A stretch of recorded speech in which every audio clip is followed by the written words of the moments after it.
Today on Games Up, we take an extensive look at Role Player, the dice drafting and character building game designed by Keith Matejka and published by Thunderworks Games.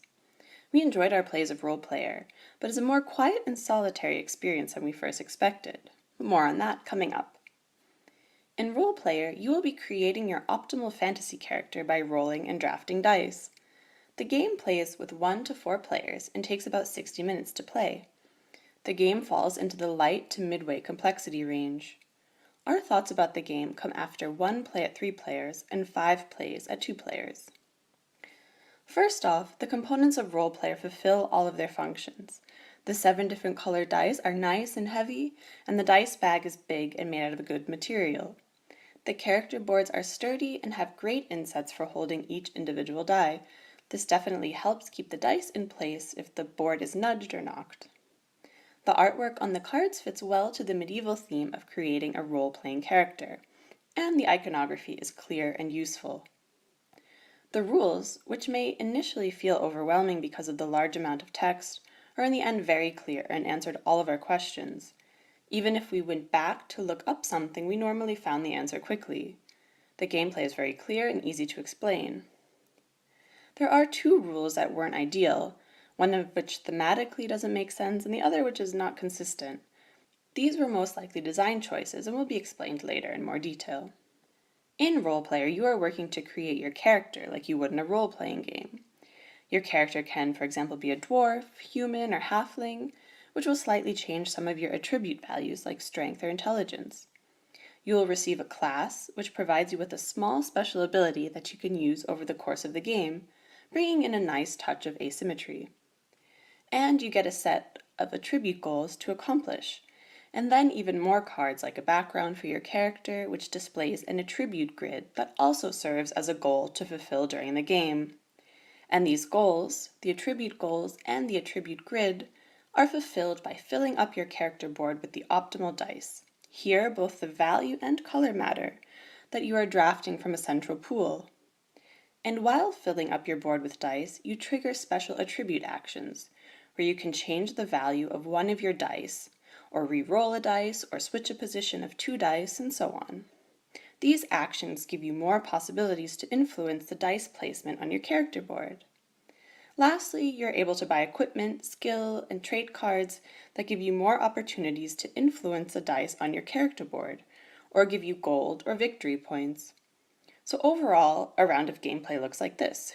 You first take a dice from the central pool of dice.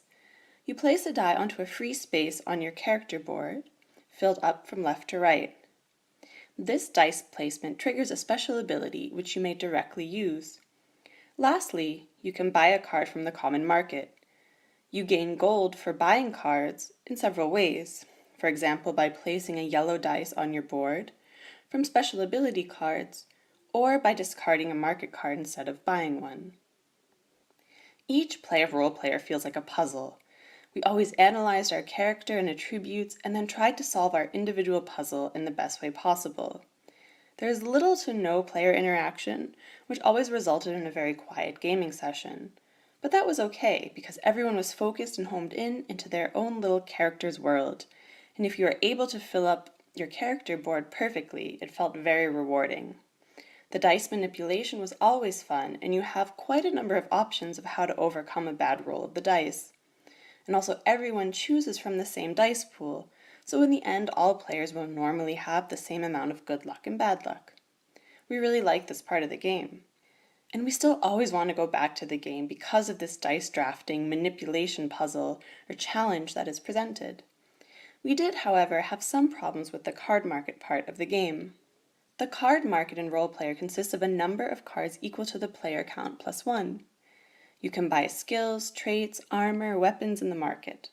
The cards remaining in the market after the buying phase are removed and replaced with new cards.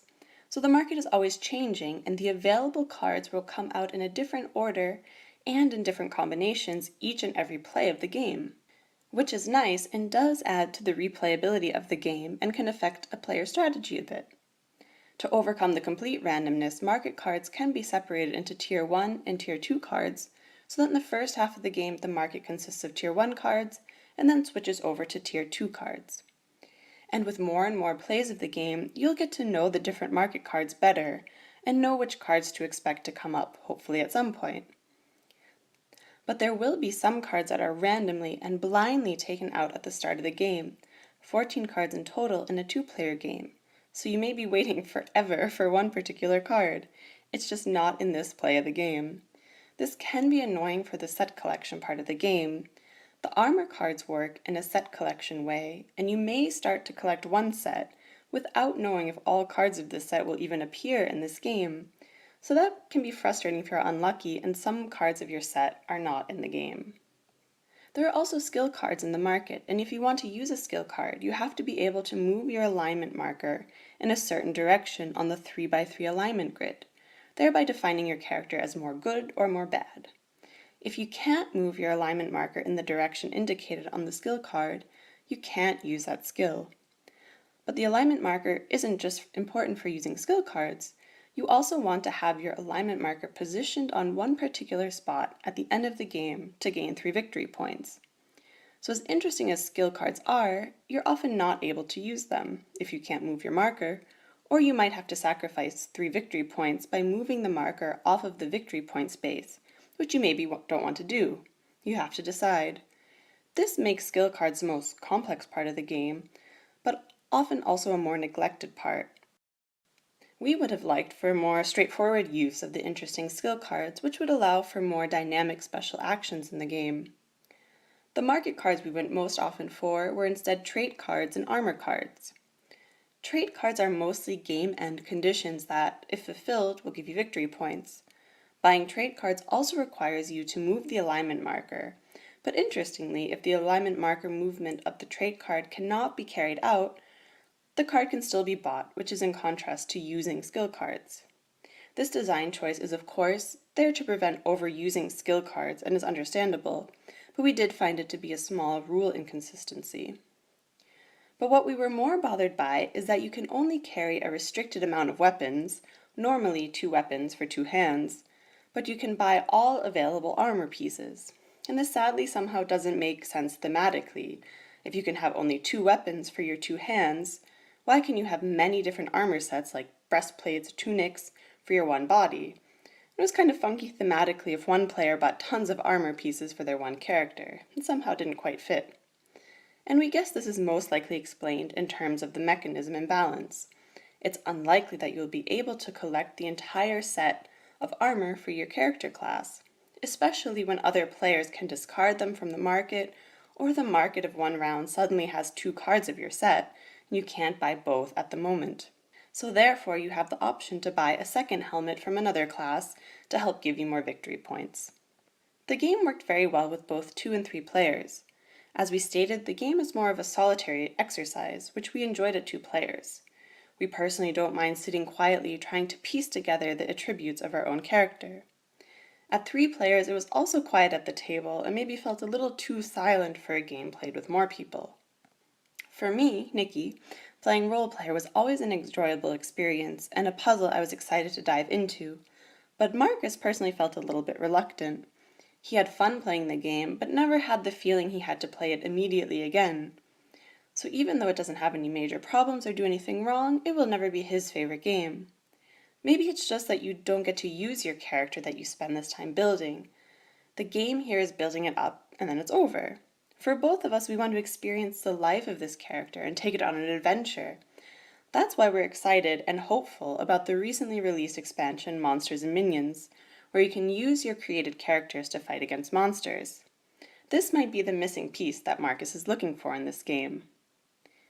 We recommend Role Player to people who like to solve puzzles, who like to sit and think about how to optimally place their dice in their grid, and how to effectively use the different possible dice manipulations to achieve a maximum amount of points. And to people who don't mind limited player interaction and a most likely calm playing experience. And if you are a fan of creating fantasy characters like an awesome mage or a monk, and you don't mind a more quiet game and some minor problems with the card market, then you might really enjoy Role Player. Thank you for watching Games Up. See you next time.